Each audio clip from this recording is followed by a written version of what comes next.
नमस्कार जय हिंद दोस्तों, स्वागत है एक बार फिर से आपका अपने यूट्यूब चैनल स्टडी नेट्स पर। दोस्तों, जैसा कि अतिथि शिक्षकों हेतु जो चॉइस फिलिंग का कार्य है वह पूर्ण कर लिया गया है और लगातार आप सभी के प्रश्न है कि आखिरकार मेरिट क्रम कब तक जारी की जाएगी और साथ ही में साला आवंटन उपरांत आपके लिए क्या कुछ आवश्यक प्रक्रियाएं हैं जो होने जा रही है। और दोस्तों, इन सभी चीज़ों के साथ एक बार फिर हाजिर हूँ आपके साथ, इसलिए निवेदन के साथ कि वीडियो में तक जरूर बने रहें।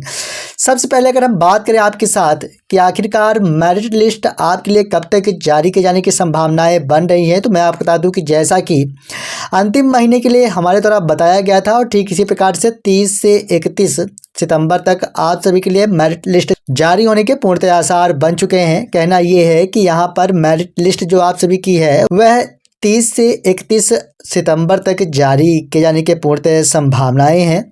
इसी के साथ मैं बात करूं आप सभी के लिए तो कब तक आप सभी को सालाएँ आवंटित किए जाने की संभावनाएं बन रही हैं, तो यहाँ पर 1 अक्टूबर से इस प्रकार की संभावनाएं बन रही हैं। लेकिन अगर हम बात करें कि क्या कुछ आवश्यक प्रक्रियाएं हैं जो कि आप सभी के लिए होने जा रही है, क्योंकि जब आप सभी के लिए साला आवंटन होना है तो उसके उपरांत क्या कुछ प्रक्रिया है और साथ ही में अगर आपको साला आवंटन नहीं हो पा रही है तो आप कैसे जान पाएंगे कि आपके लिए साला आवंटन नहीं हो पाई है।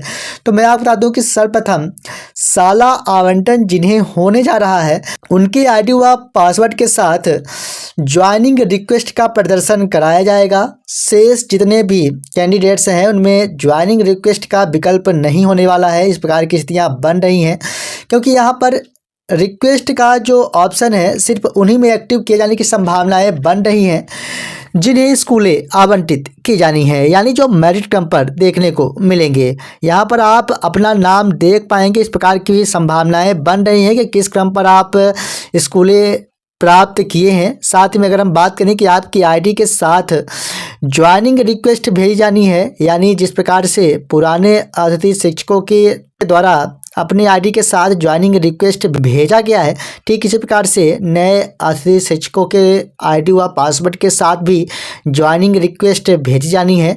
इसके उपरांत स्कोर कार्ड व संबंधित जो भी दस्तावेज हैं, साथ ही में रिक्तियों का सत्यापन संस्था प्रमुख के द्वारा किया जाना है। सत्यापन उपरांत यहाँ पर एक्सेप्ट या रिजेक्ट संस्था प्रमुख कर सकेंगे। कहना यह है कि अगर आवश्यक रिक्तियाँ संबंधित साला में नहीं है तो यहाँ पर रिजेक्ट किया जा सकता है। अगर वैकेंसियाँ हैं तो यहाँ पर एक्सेप्ट किया जाएगा और आपकी ज्वाइनिंग यहाँ पर मान्य कराई जाएगी।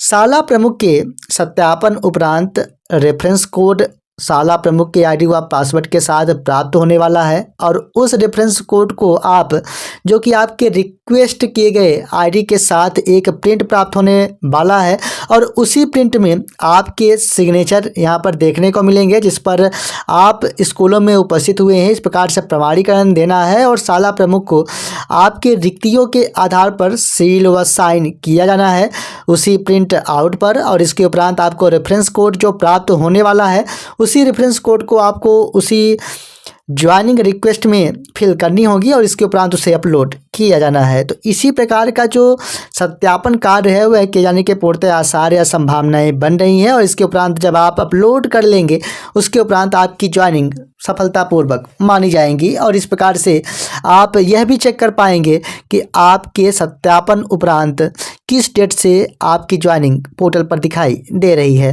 हालांकि अगर इस पर कोई बदलाव है जो किए जाते हैं या कोई नए चेंजेस है किए जाते हैं तो निश्चित तौर पर हम आगामी वीडियो आपके लिए लेके आएंगे। लेकिन इस प्रकार की संभावनाएं बन रही है कि नए अतिथि शिक्षकों के लिए कुछ यही प्रक्रियाएं हैं जो होने जा रही हैं। अगर मैं मेरिट क्रम की बात करूं तो यहाँ पर 30 से 31 सितंबर तक आप सभी के लिए मेरिट सूची जारी किए जाने के आसार दिखाई दे रहे हैं। तो यही कुछ आवश्यक प्रक्रियाएं थी जो हम आपके साथ साझा किए। जैसे ही आपके मेरिट क्रम या कोई भी नए बदलाव या अन्य कोई भी अपडेट्स मिलती है सही अपडेट के साथ ही लेके आएंगे। इसलिए अगर आप पहली बार चैनल विजिट किए हैं चैनल को सब्सक्राइब जरूर करें। मिलेंगे एक और नई वीडियो के साथ, तब तक के लिए धन्यवाद।